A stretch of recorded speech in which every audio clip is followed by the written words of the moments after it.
Fala galera, aqui é o Paulo Aragão falando, sejam todos bem-vindos ao Giro Bitcoin, esse podcast diário que vai te informar no menor tempo possível sobre as últimas notícias que agitaram o mercado cripto mundial. Para começar o episódio de hoje, quarta-feira, 3 de setembro, cada unidade do Bitcoin voltou a romper a marca dos 112 mil dólares. É isso mesmo, o Bitcoin nesse instante está em 112.200 dólares, com uma alta de aproximadamente 1% nas últimas 24 horas. E a gente consegue ver que quase todo o mercado cripto está no verde. O Ether, por exemplo, o segundo maior criptoativo do mercado, está acumulando 3% de alta ao longo desse último dia, com cada unidade em 4.470 dólares. Solana também está com 4% de alta, Dogecoin, a maior meme coin do mercado, está com quase 3%, Chainlink mais de 2,2%, Hyperliquid quase 3,5%, Avalanche quase 6%, enfim, todo o mercado cripto está voltando para um cenário, para um ambiente mais otimista. E isso não é uma exclusividade do mercado cripto. O mercado de ação, que no dia de ontem tinha fechado em queda, hoje está operando em alta. O mercado está aberto há aproximadamente 1h30 no instante de gravação desse episódio.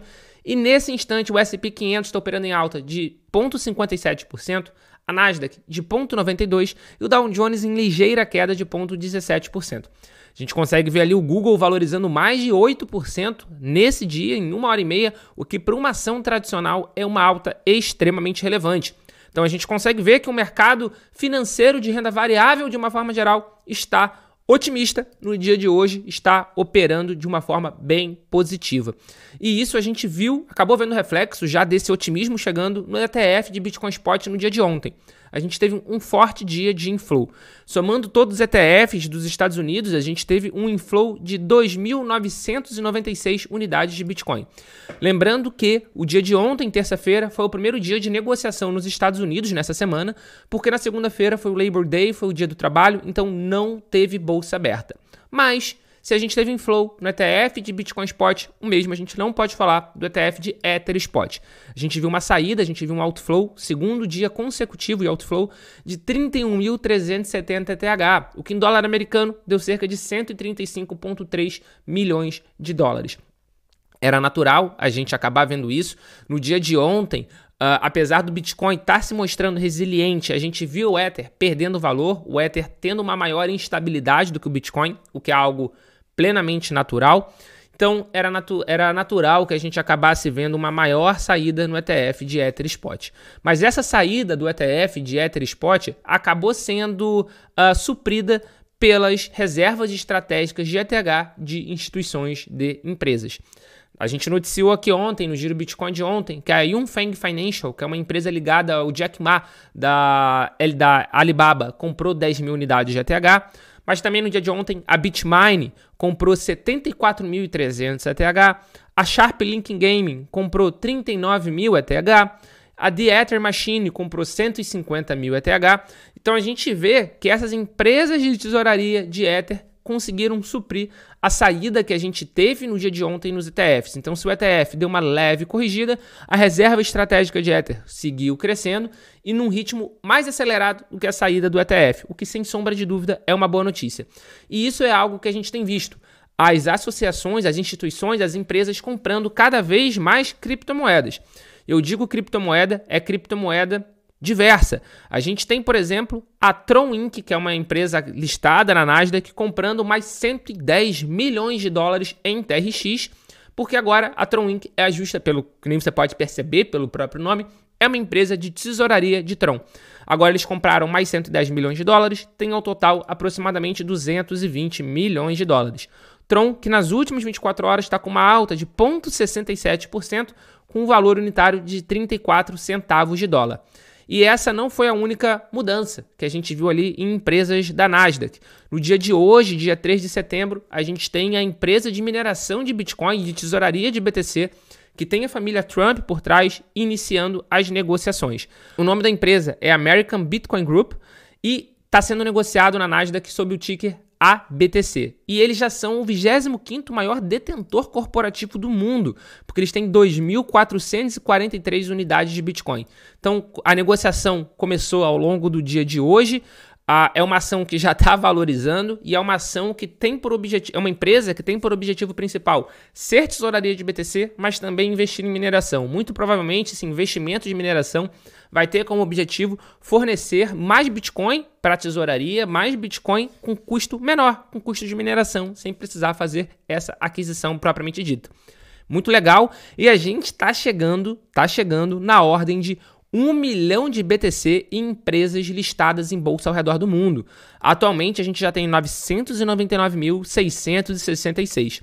Se eu tivesse que apostar, eu apostaria que ainda essa semana a gente vai passar da marca de 1 milhão de Bitcoin, o que é algo muito significativo, muito simbólico. Ainda mais se a gente considerar que os ETFs de Bitcoin Spot só dos Estados Unidos já possuem 1.293.000. Se a gente considerar que existem outros ETFs de Bitcoin Spot ao redor do mundo, e principalmente que o Bitcoin é um ativo escasso, irão existir no máximo 21 milhões de unidades de Bitcoin que vão ser mineradas até 2140. O supply circulante, ou seja, a oferta circulante de Bitcoin atualmente, está na ordem de 19,9 milhões de Bitcoin. Então aqui a gente já tem quase 1 milhão de posse de empresas listadas em bolsa, a gente já tem quase 1 milhão e 300 de posse dos ETFs, fora o que empresas não listadas em bolsa já possuem, fora o que países já possuem. Enfim, é algo muito simbólico, é algo muito significativo e que a gente chega a uma clara conclusão de que vai faltar Bitcoin. Não vai ter Bitcoin suficiente para todo mundo. É aquela frase que a gente já falou até aqui ao longo dessa semana no Giro Bitcoin, que a BlackRock falou.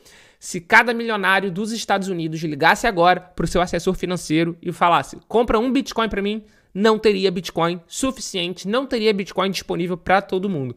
Então, com isso, a gente consegue ver o tamanho da escassez.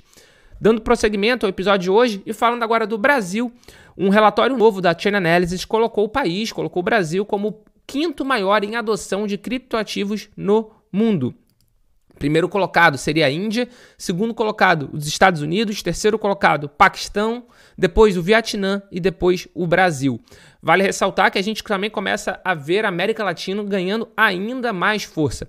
Venezuela com bastante força, Bolívia com bastante força e tem uma clara correlação entre economia fragilizada, fiat money, o dinheiro fiduciário, o dinheiro local fragilizado e uma maior adoção das criptomoedas. Porque, afinal de contas, acaba sendo uma forma fácil da pessoa conseguir fugir da inflação corroendo, tomando o poder de compra dia após dia.